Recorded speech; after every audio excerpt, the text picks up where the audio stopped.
Hello, ಎಲ್ರಿಗೂ ಈ ನಿಮ್ಮ ಅವಿ ಮಾಡೋ ನಮಸ್ಕಾರ. ಈ ಒಂದು ವಿಡಿಯೋ ನನ್ನ ಅಜ್ಜಿ, ನಮ್ಮೆಲ್ಲರ ಪ್ರೀತಿಯ ಅಜ್ಜಿಗೆ ಅರ್ಪಣೆ. ಜೀವನದಲ್ಲಿ ತುಂಬ ನೋವು ಅಥವಾ ಗಾಯಗಳು ಮಾಡೋದು ನಾವು ಇಷ್ಟಪಟ್ಟವರೇ ಹೊರತು ನಮ್ಮ ಶತ್ರುಗಳಲ್ಲ. ನಾವು ಇಷ್ಟಪಡೋರನ್ನ ದೇವ್ರು ನಮಗಿಂತ ಇಷ್ಟಪಡ್ತಾನಂತೆ. ಅದಕ್ಕೆ ಅವ್ರನ್ನ ತುಂಬ ಬೇಗ ಕರ್ಕೋತಾನೆ. ಈಗಷ್ಟೇ ನಮ್ಮ ಅಪ್ಪನ ಕಳ್ಕೊಂಡು ನಾನು ಆ ನೋವನ್ನ ಮರೆಯೋಷ್ಟರಲ್ಲಿ ನನ್ನ ಫೇವ್ರೆಟ್ ಅಜ್ಜಿನ ಕಳ್ಕೊಂಡೆ. ಅಜ್ಜಿ ಅಂದ್ರೇ ಏನೋ ಒಂಥರ ಖುಷಿ. ಅವ್ರ ಜೊತೆ ಕಳೆದ ಸಮಯ ತುಂಬ ಕಾಡುತ್ತೆ. ನಾವು 90s ಕಿಡ್ಸು. ನಮ್ಮ ಬಾಲ್ಯ ಜೀವನನ ತುಂಬ ಚೆನ್ನಾಗಿ ಅಜ್ಜಿ ಮನೇಲಿ ಕಳೆದಿರ್ತೀವಿ. ಎಷ್ಟೋ ನೆನಪುಗಳು, ಎಷ್ಟೋ ಸಿಹಿ ಕ್ಷಣಗಳು, ಅದೆಷ್ಟೋ ಕತೆಗಳು. ಅಜ್ಜಿ ನಡೆದು ಬಂದ ಹಾದಿ, ಅವ್ರ ಪಟ್ಟ ಕಷ್ಟ, ಅವರಿದ್ದಂಥ ರೀತಿ, ಅವ್ರು ಹೇಳ್ಕೊಟ್ಟ ಬುದ್ಧಿ, ಅವ್ರ ಸಂಸ್ಕಾರ, ಈ ಥರ ಅವರಿಂದ ಕಲಿಯೋದು ತುಂಬ ಇತ್ತು. ಸ್ಕೂಲ್ಗೆ ಒಂದಿನ ರಜಾ ಬಂದರೆ ಸಾಕು, ಅಜ್ಜಿ ಮನೆಗೆ ಓಡೋಗ್ತಾ ಇದ್ವಿ. ಒಲೆಯಲ್ಲಿ ಅಜ್ಜಿ ಮಾಡ್ತಿದ್ದಂಥ ಅಡುಗೆ, ಬೆಳದಿಂಗಳಲ್ಲಿ ಹೇಳ್ತಿದ್ದಂಥ ಕತೆಗಳು, ಏನಾದರೂ ತಿನ್ನಕ್ಕೆ ಇಟ್ಕೊ ಮಗ ಅಂತ ಕೊಡ್ತಾ ಇದ್ದಂಥ ಹಣ, ಹಬ್ಗಳಲ್ಲಿ ತಲೆಗೆ ಎಣ್ಣೆ ಹಚ್ಚಿ ಬಿಸಿ ಬಿಸಿ ಕಡಾಯಿ ನೀರು ಹುಯ್ದು ಬೆನ್ನುಜ್ಜಿ ಸ್ನಾನ ಮಾಡಿಸ್ತಾ ಇದ್ದಂಥ ನೆನಪುಗಳು, ಹೀಗೆ ಹೇಳ್ತಾ ಹೋದರೆ ಮುಗಿಯೋದೇ ಇಲ್ಲ.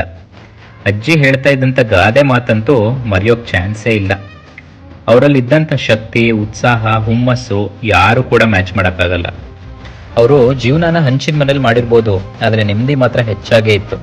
ಅವರು ಜೀವನನ ಸೀಮೆಣ್ಣೆ ದೀಪದಲ್ಲಿ ಮಾಡಿರ್ಬೋದು, ದೀಪದ ಬೆಳಕು ಮಂಕಾಗಿತ್ತೆ ಹೊರತು ನೆನಪುಗಳಲ್ಲ.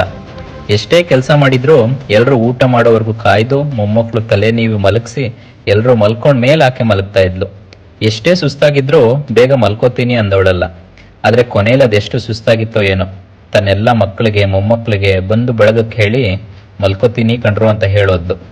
ನಿನ್ನ ಚಿರನಿದ್ರೆಗೆ ಎಂದಿಗೂ ಶಾಂತಿ ಸಿಗ್ಲಿ ಅಂತ ನಾವು ದೇವರಲ್ಲಿ ಕೇಳ್ಕೊತೀವಿ.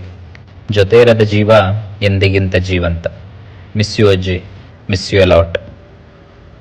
ನೀನು ಇರದೆ ಹೋದರೂ ನಿನ್ನ ನಗೆಯ ಬೆಳಕಿದೆ, ಮನೆಯ ಮುತ್ತು ಕೂಸಿಗೆ ನಾಡ ನಮನ. ಖಂಡಿತ ಮರಣವಿದಲ್ಲ, ಜನಿಸಿದೆ ನೀನಿಂದು ನಮ್ಮೊಲವಿನ ಪರಮಾತ್ಮ, ಶಾಶ್ವತ ನೀ.